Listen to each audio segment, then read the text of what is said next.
Welcome back to Sick Sad Lit, the podcast where we explore the strange, the tender, and the terrifying in literature. I'm your host, Jen Eastwood, and today I'm joined by the brilliant Ling Ling Huang, novelist, violinist, and genre-shifting storyteller. Ling Ling's debut novel, Natural Beauty, was a Good Morning America Buzz pick, a New York Times Editor's Choice, and winner of the Lambda Literary Award for Bisexual Fiction. In addition to being a critically acclaimed writer, she's also a Grammy Award-winning violinist, performing with ensembles like Oregon Symphony, Grand Teton Music Festival Orchestra, Pro Musica Chamber Orchestra, and the Experiential Orchestra. In short, her creativity spans mediums and dimensions. In this episode, we dig into her latest novel, Immaculate Conception, and talk about everything from the dark underbelly of the beauty industry to the complex heartbreak of friendship, from genre-blurring fiction to the shifting nature of self and motherhood. Ling Ling shares how writing became a cathartic practice, why she resists being boxed in, and how empathy forms the emotional backbone of her work. We also talk about the intersection of music, writing, identity, and technology, and how art helps us navigate the blurry terrain of modern life. This conversation is rich, raw, and beautifully alive, so let's get into it.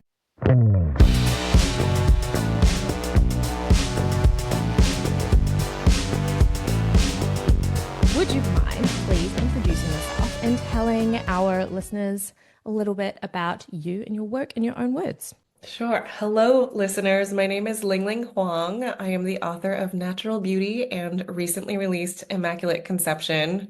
I'm so happy to be on this podcast and in your ears today. I guess I write things that are kind of a little bit more speculative, have a horror edge, and yeah, they kind of are inspired by my obsessions with kind of where technology is taking us, how, our bodies are being co-opted. I'm also a violinist by trade. So yeah, there's a lot of music in my books as well. Let's chat about Natural Beauty. So, congratulations on the success of Natural Beauty. I read it a couple of years ago, and that was like mind-blowing for me at the time, especially from a Asian rep perspective as well. I feel like at the time, and probably still today, there just wasn't a lot of Asian representation in this sort of dark fiction horror niche, especially beauty. And that's really interesting because obviously there is so much we could talk about in terms of Western beauty standards for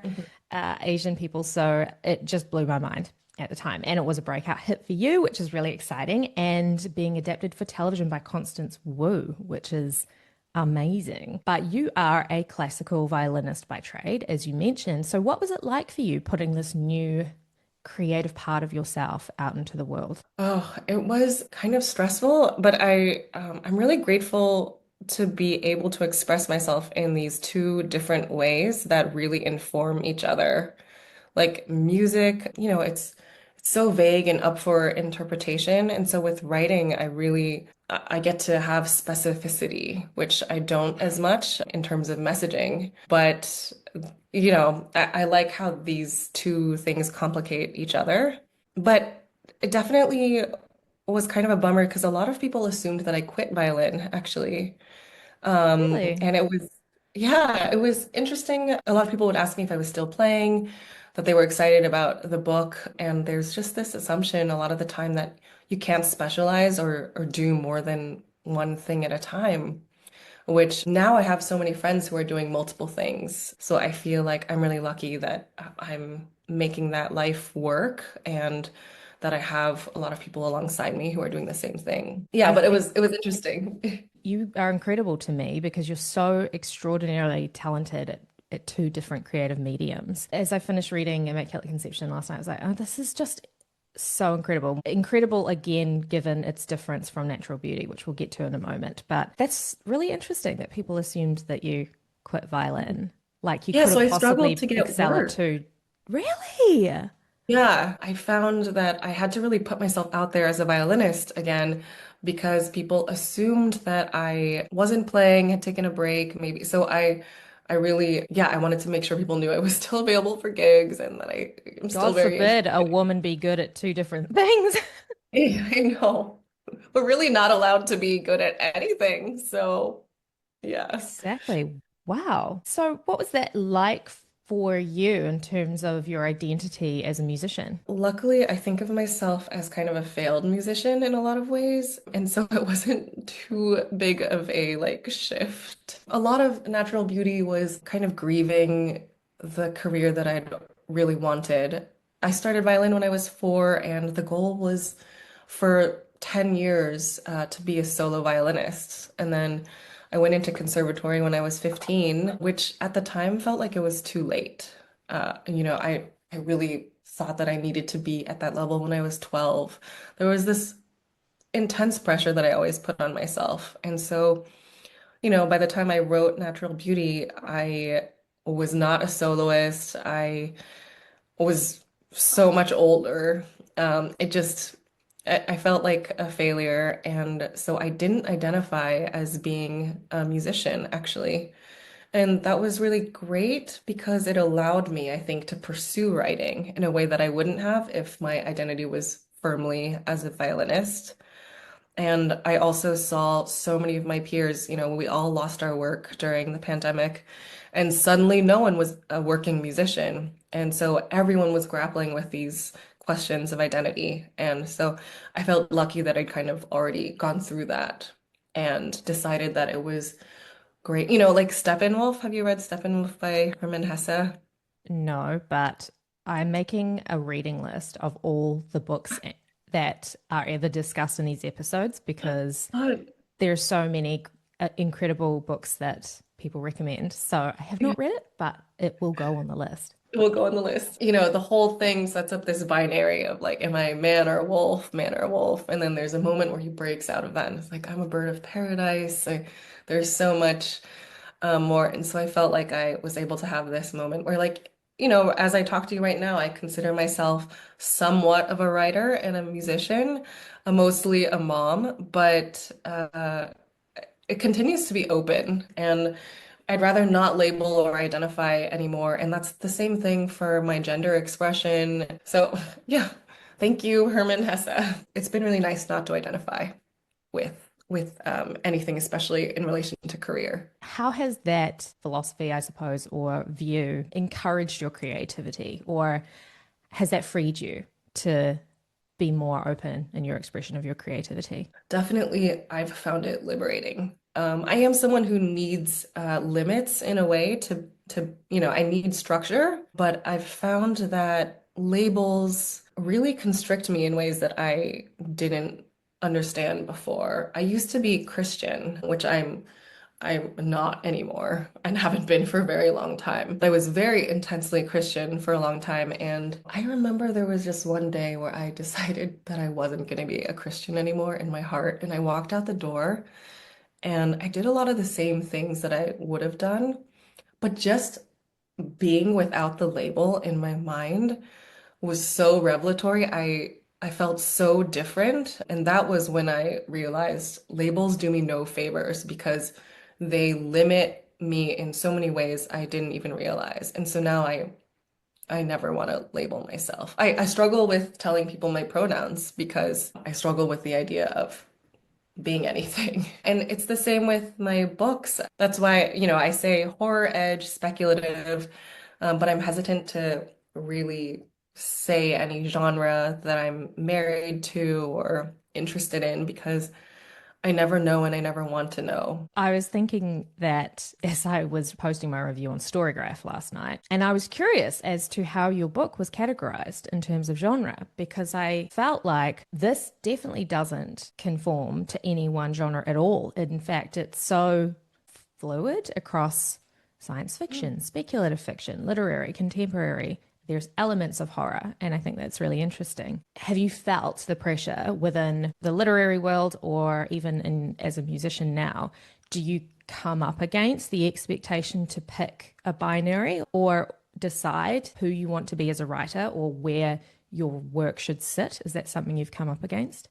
I do feel like I have felt a little bit of pressure. It's probably just internalized pressure that I have from who knows where. Like, certainly not from my publisher, not from readers. I know some people, like, I've definitely heard from some readers that my books are not horror enough, but I have no say in how the book is categorized by genre, actually. I don't know if authors generally do, but so, like, the books came out and I saw that they were horror when they went on sale. So when I'm writing, I'm not thinking about genre at all. But with the second one, I was thinking about like the expectation that I would write more horror. And I felt a little bad just in terms of whether or not I was able to fulfill that for readers who wanted more horror from me. But at the end of the day, I can sadly only be myself and write what I'm interested in, which is a relief, but also sad sometimes. I would argue that your second book is full of horror, actually. It might not have the gratuitous body horror, but Right.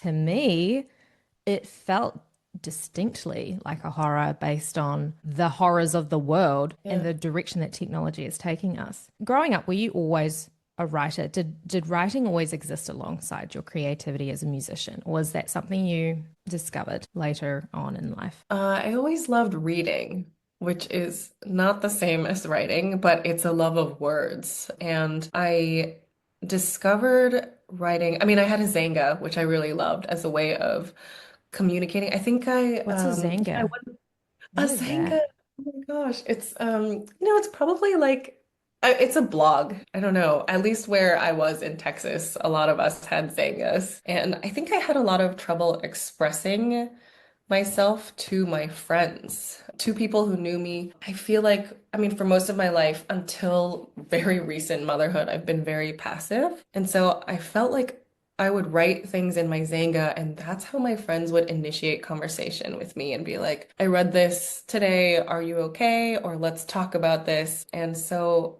writing was always an expressive element for me, but it was very personal, kind of diarized writing. And then as a classical musician, I struggled to make sense of a lot of the complex feelings that I would have while listening to music that I loved that has no words.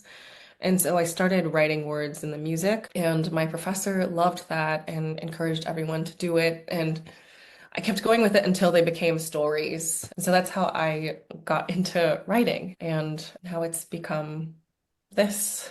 That's quite an incredible journey. And actually, I feel like so many millennials can relate to starting, especially if you're a writer now or you write for fun or like Mm. whether you're published or not, if you're a writer, so many of us got our starts on internet blogs. So you've spoken about how natural beauty was inspired by a brief stint in the beauty world. But the book obviously dives so much deeper than that. Was it cathartic to write about? Yes, it was so cathartic to write about the beauty and wellness world. And I feel like at the time, I really wanted to shine a light on how unregulated that world is. And I wanted people to see that under the veneer, there are some really dark things about it. I don't feel like people are so intensive about wellness anymore as we're speaking right now. Maybe that's not true, but certainly I was really enmeshed in that world in New York when I was writing. Everything was controlled by the wellness industry. And that was scary. Everyone I knew had eating disorders. It was an interesting world, and I don't know if that exists anymore. I don't think it does. But there are so many new ways that our attention has been co-opted. There's so many new dangers all the time. Yeah, it was very cathartic, and it was so based on my own experiences of being Asian in a mostly white space as well, and the specific kind of racial things that happened to me working in a space like that. I feel like it's constantly evolving, like this weird beauty industry pressure. It takes new forms and new shapes. And Mhm.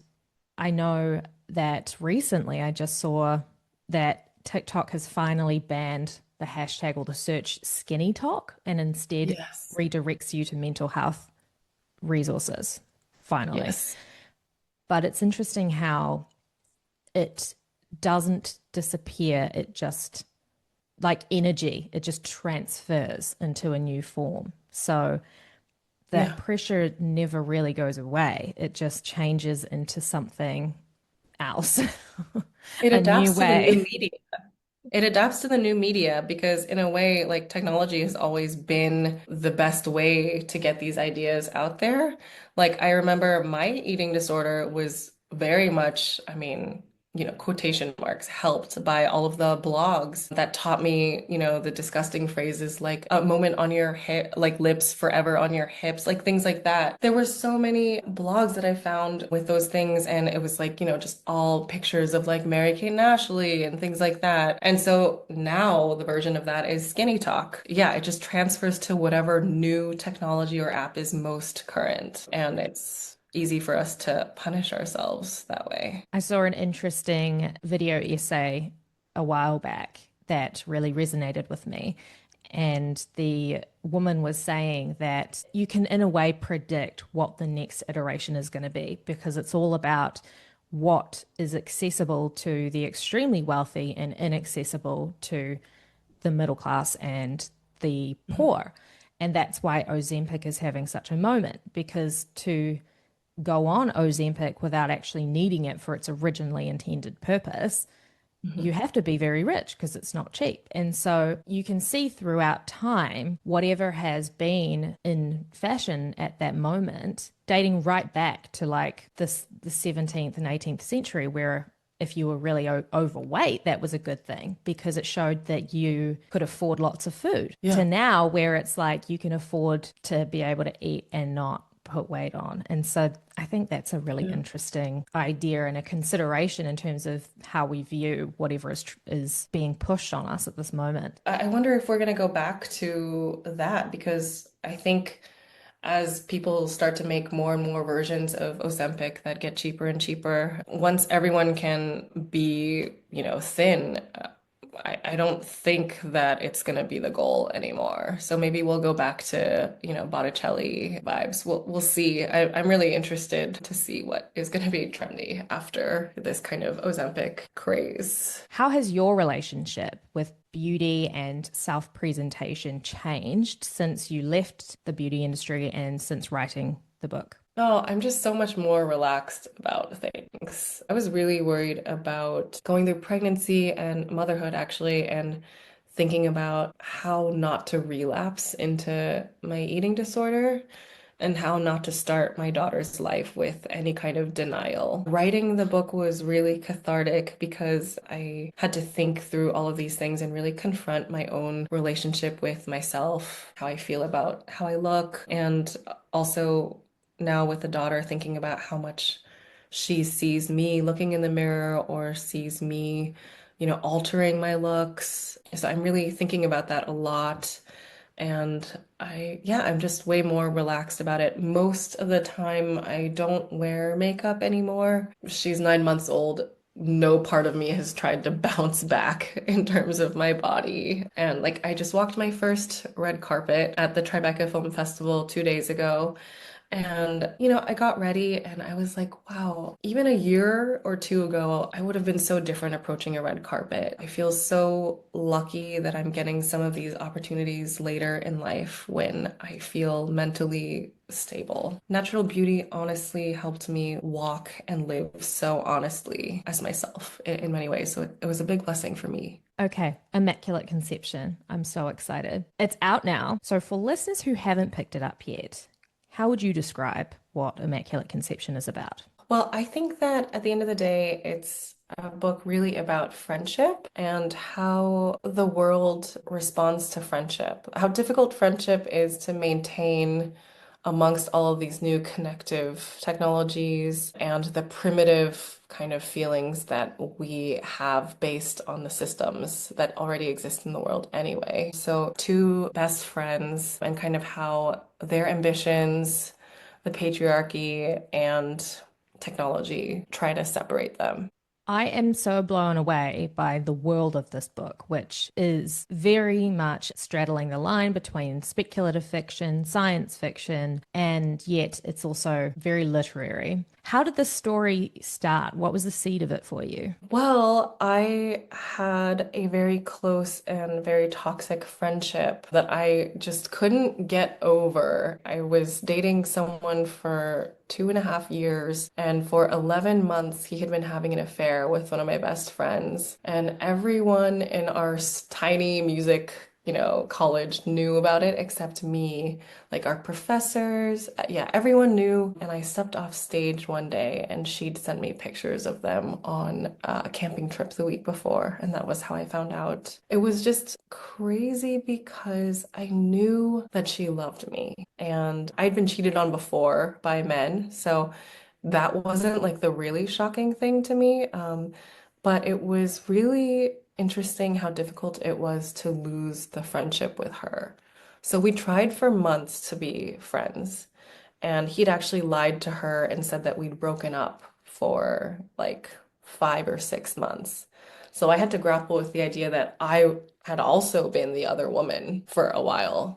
We've been given the blueprint on how females are supposed to engage when they're fighting over a man. And I was like, we don't have to choose this. We don't have to stop being friends. So we really gave it a shot. But then she did it again with the next person that I saw. And so that's when we stopped being friends. It's been many years since that happened, but I was always just thinking about how I knew without a doubt that she loved me and that I loved her throughout all of this. And so why did she choose every day to deceive me? Like what drove her to do this? And so that was kind of the seed for the friendship. And of course, we were both violinists with the same teacher. It's a very small competitive field. And I thought about how that played into the idea that we were competitive and how she might have thought that we needed to also compete in other arenas. And then this quote that I really love by a tech ethicist, Tristan Harris, about how technology doesn't have to overwhelm our strengths, just our weaknesses. And so I was thinking about our weakest emotions.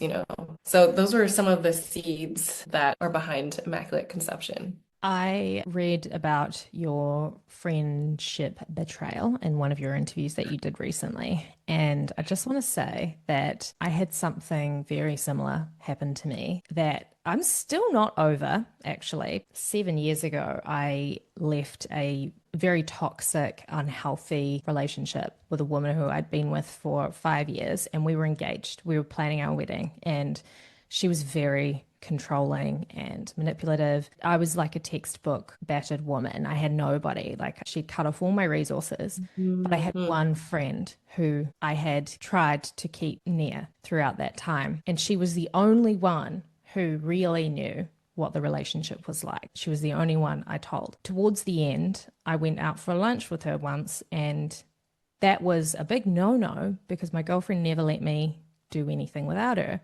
And so Oh I'd gone gosh. out to lunch with my friend, and my phone was blowing up from her, like, when are you coming home? What are you talking about? And I'm showing my friend, and I'm like, look at what my life is like. This is what she's like, Yeah. what she's really like. Anyway, Yeah. it nearly killed me, but I finally left this woman. And the only person I had in this city that I could go be with was this friend. So I said, I'm going to leave her. Can I please come and stay with you? And she said, of course you can. So she was my first port of call. And then Mm. went and stayed with my family and came back to the city a couple of weeks later to get my things and move to a relative's place. After 3 weeks, 3 weeks since we broke up, I was flat hunting. I was looking for a new place to live, and there was somewhere nearby this friend's house. And I was thinking that's perfect because we can see each other all the time. Mhm. And I text her to say, can we grab a coffee? I'm nearby to look at a house. She said, I can't because I'm with my ex right now. We both had Oh. the same friend group because they were my friends who I introduced her to. And then she kind of Mhm. co-opted my friend group, like everything else in my life. And so Wow. they were all like, oh, we can't choose sides. And to an extent, I understood this because they didn't all know the truth. They didn't know about what the relationship Mhm. was like. But this Yeah. friend did. And she was still Yeah. like, I'm here for both of you because you're both my friend. And I'm like, okay, that's a bit weird, but whatever. But she said, I'm with so and so right now. We really need to have a chat. And Ugh. She wouldn't tell me what it was, but we arranged to meet. I thought she must have cancer or something. I seriously was so worried about her. And I was like, can you tell me anything? Are you okay? The way that she put it, I was so worried about her and her health when we finally did meet up. As I sat down, she was like shaking, pouring me this glass of wine. She said, oh, we're actually together. They weren't cheating, but as soon as I had left her, they had basically started dating. And I knew that my ex would move on really quickly because she's a toxic person. She did when we got together. And I knew that she'd basically just latch on to the nearest warm body because she's incapable of being alone. So I was prepared for that. Like that wasn't going to worry me. I knew she'd do that. But my friend, This is the one that you showed all the texts to, right?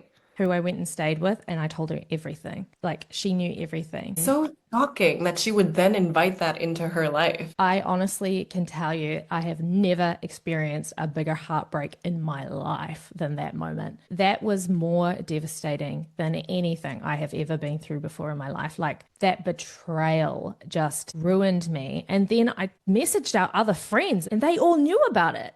Yeah. Because Yeah. I went to them and I'm like, this is messed up. And they were like, oh, well, you and your ex, you were already broken up. And I'm like, okay, first of all, 5 minutes ago, but still, Yeah.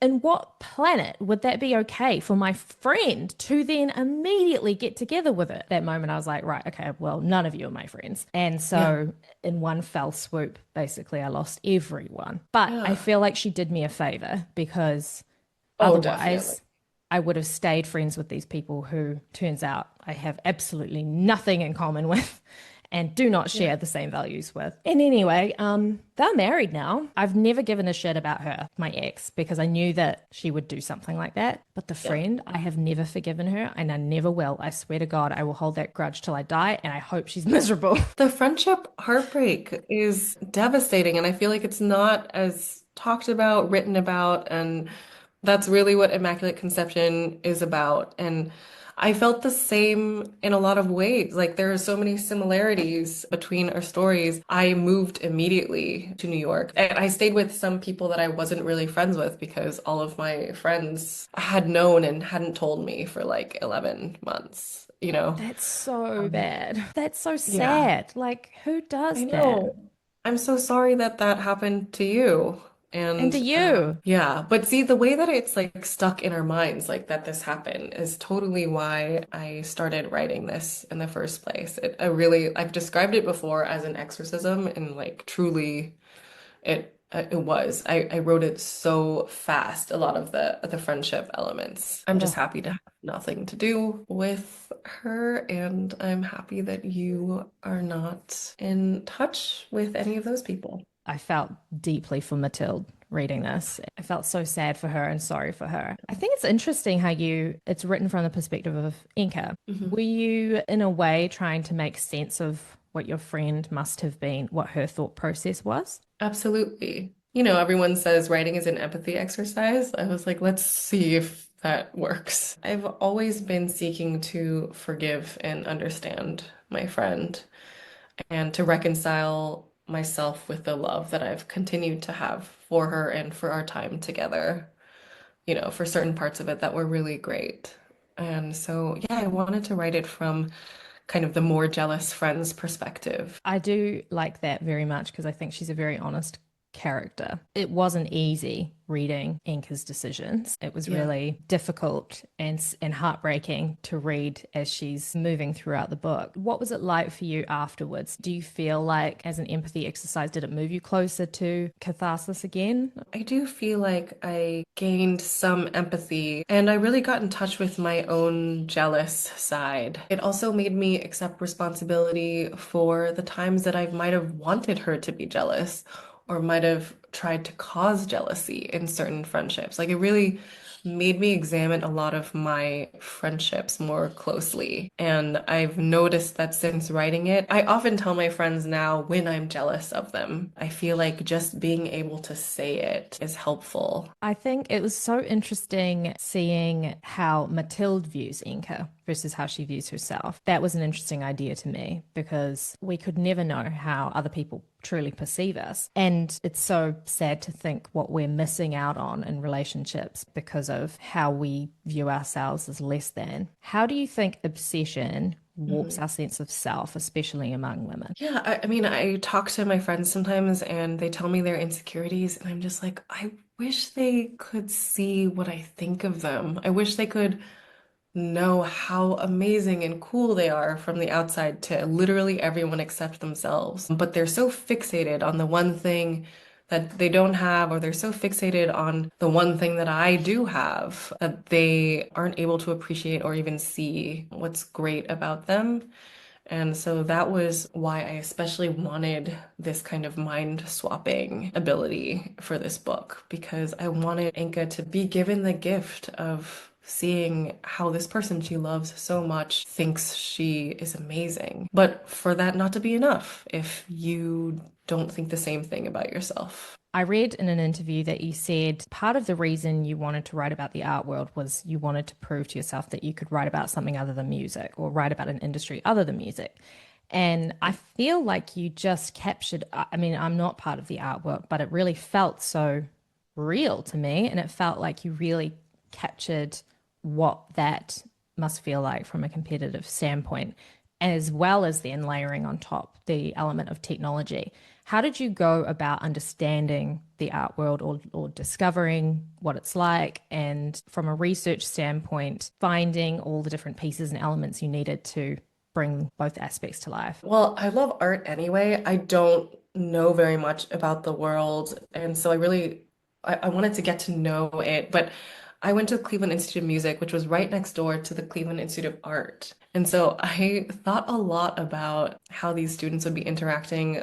My favorite practice breaks, I would either walk to the Cleveland Museum, which is one of the best in the United States, actually, or I would go to the Cleveland Institute of Art and see student work. I think every year, students, one of their first projects was to do a chess set. And it was so interesting just seeing all the different interpretations year after year of chess sets. Someone did an entire chess set out of blocks of Irish Spring soap. And the entire display room smelled like the soap. But I was so blown away by the creativity of students. And I've always thought about how interesting it is to, I mean, musicians, we often play a lot of the same pieces in competition with each other. So it's really your interpretation that's in competition with someone else. But it's the same, you're working from the same material. But a lot of artists, the way they specialize in certain things, the obsessions that they have, and the materials they work with often are so different. So it's really interesting to me how competitive it is. But I have a friend who is a consultant, and I read specifically these books, Los Angeles Conversations,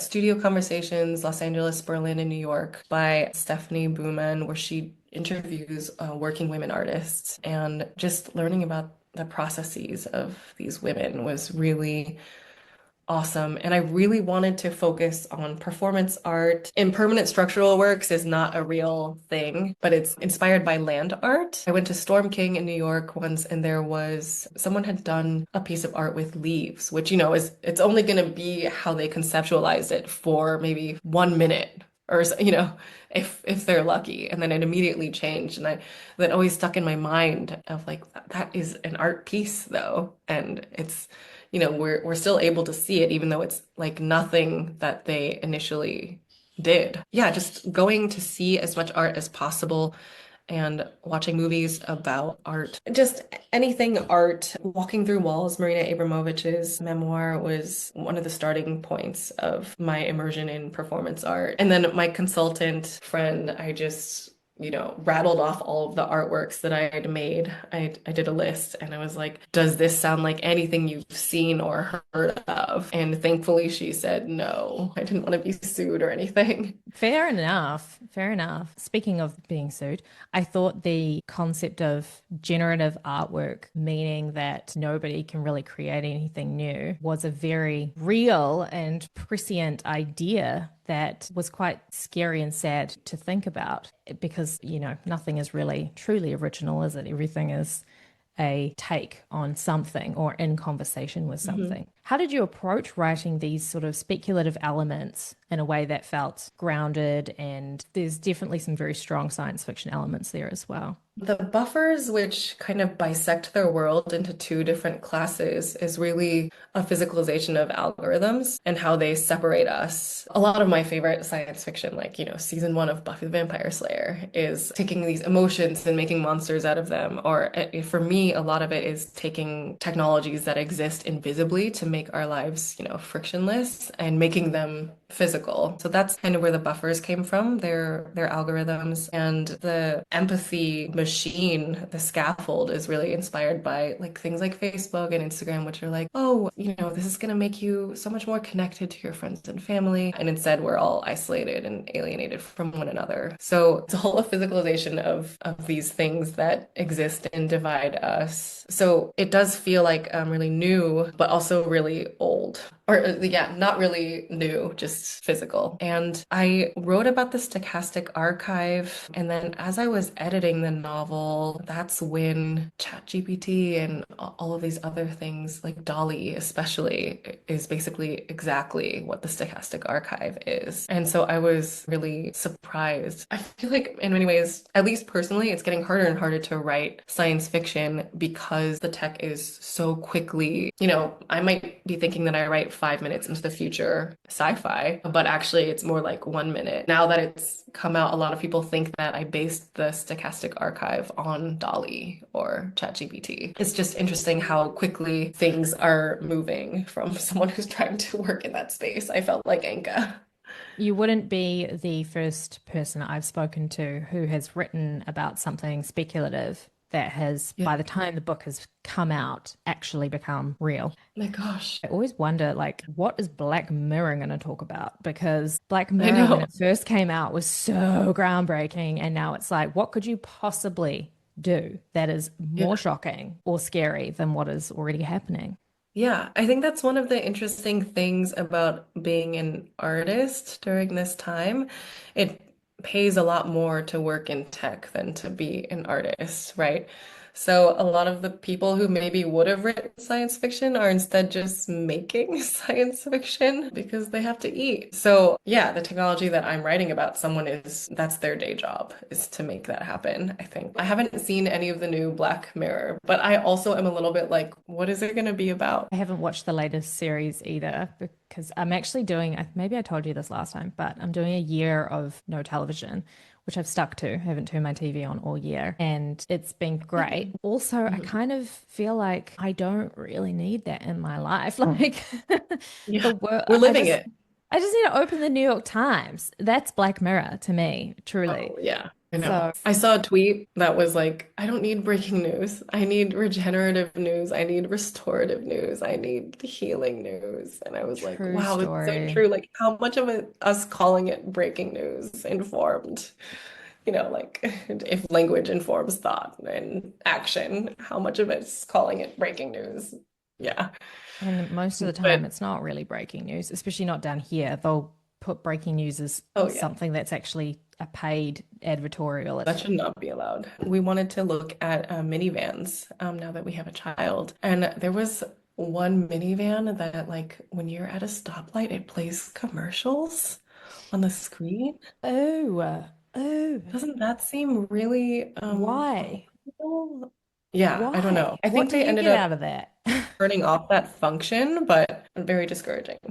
That So, is terrifying. Speaking of motherhood, motherhood appears in the novel, both symbolically and literally. You wrote mhm. about it before becoming a mother. How has your experience now shifted your view on those scenes or themes? I stand by it all. I don't think for certain things that happen in the book, I don't think I could have written or come up with that now having been through pregnancy and had a child. So that's something that was surprising to me. But the love that Inka feels for her children and her just wanting to be with them, I really empathize with her now that I am a mom because I can't believe how much I love my daughter as someone who was always on the fence about having children. Now that I'm off the fence, I'm so happy. I'm happy that my hormones check out this way. Inka's reaction to Matilda's return to the art world via motherhood in the book she was quite disappointed or she thought it was cliche. Did you write that before fully understanding how motherhood would shape your own creative life? Or how do you view that interpretation today? Yeah, absolutely. I was so afraid of what motherhood would do to kind of my creative life. And instead I've found motherhood to be really generative. But definitely, I think especially with that scene, just the way that jealousy operates, sometimes we want someone to be jealous of and we need someone to be jealous of. That's what I was really going for. And I didn't know what it would mean to me later that I made it all about motherhood, but it had so much of my subconscious fears about motherhood being really boring. And am I a boring person now? Because all I do is talk about my kid, you know? So a lot of my subconscious fears, I think, were kind of in the novel. I know that you mentioned last time we spoke that you did most of the editing while pregnant, which is incredible to me. How did your approach to editing change since you were pregnant while you were doing it and you weren't when you first wrote it? Did that have any influence on it, do you think, or not really? During pregnancy, I had incredible brain fog.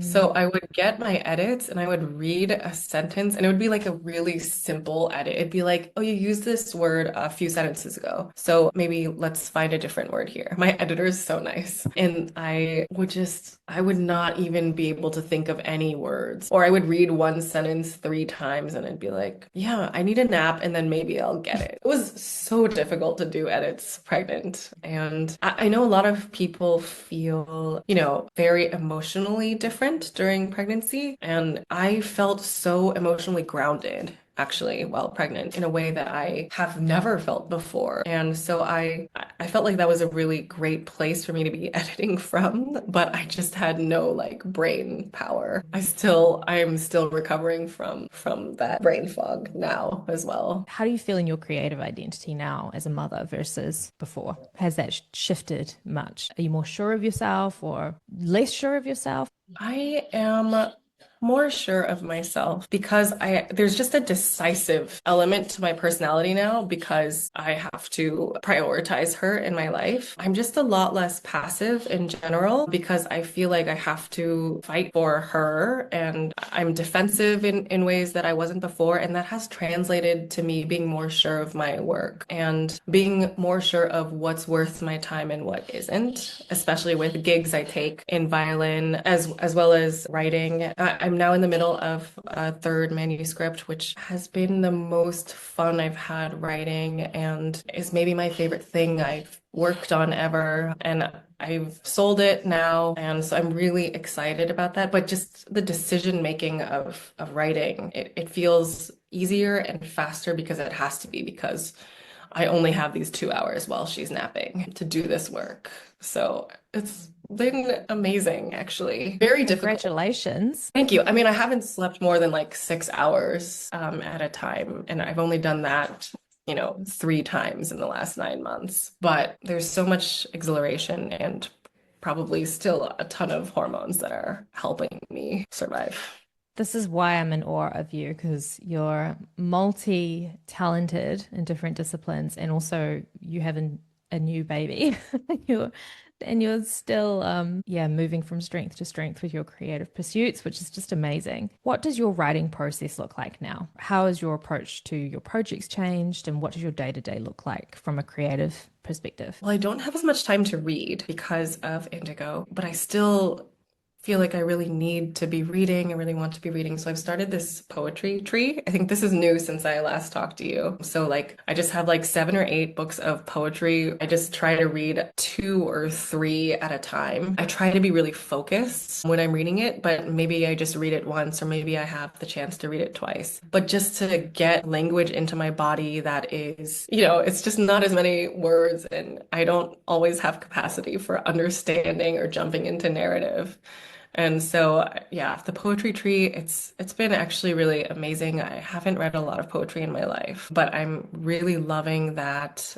So yeah, poetry diet. And when my daughter is sleeping is when I'm able to write and I have to choose between practicing or writing a lot of the time. Like this week is going to be really intensive. I have a late Beethoven quartet performance on Sunday, and I have 3 orchestra concerts and 5 rehearsals. So this week, any free time I have is going to be spent practicing. And if I happen to be up at night and I can't sleep, then that's when I'll write. So that's how I structure my days now. I really admire that decisiveness as well. I can see how you would need to be quite clear on how you were going to spend your time when it is limited and you've got different things that you need to do. Last question. What do you hope your readers take away from your work, whether it's natural beauty, immaculate conception, or anything you produce in the future? Oh, you are singular. You're an immaculate conception. You're a natural beauty. There is no one like you in the world. Don't be jealous. Just be yourself. It's so cliche, but really, like, my books are such long-winded ways of being like, just see your worth and find your value because I promise you that you're valuable. Thank you so much for your time, Ling Ling. It has honestly been such an honor to get to speak to you again and learn more about your process with Immaculate Conception. Having read it, I urge everybody to read it. It's amazing. Read both if you haven't already, because they're both so different and they both have so much to offer. So massive congratulations on what an incredible success. You're so creative. I'm so amazed at how different Immaculate Conception was from Natural Beauty. There was a lot of discussion in Immaculate Conception around imagination, and yours blows my mind. So I'm so, so excited to see what you do next and hoping to keep up with you and learn more about your different projects that you've got going on. Oh, I hope we're just friends now. Me too. I feel like we should be. And thank you so much for being a supporter and advocate of my works. It means so much to me.